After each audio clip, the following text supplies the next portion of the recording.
Let us, though, turn to our top story this morning. The search for those 3 Afghan soldiers who went missing off a National Guard base in Massachusetts. NBC's Pentagon correspondent Jim Miklaszewski has more on that. Mick, good morning to you.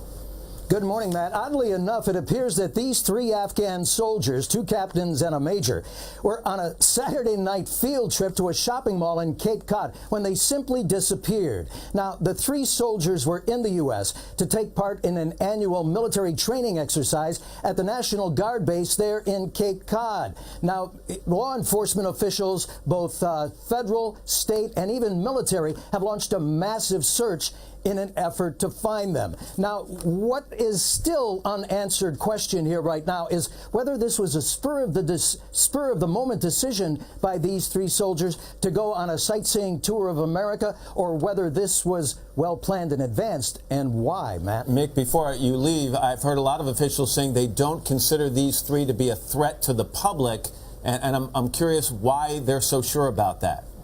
Well, any of these visiting soldiers that come to the U.S. for this kind of training are well vetted in advance for any possible ties to militant groups or the Taliban there in Afghanistan. And without providing specifics, officials this morning appear to be very confident that these 3 pose no immediate threat to the U.S. Jim Miklaszewski at the Pentagon this morning. Mick, thank you very much.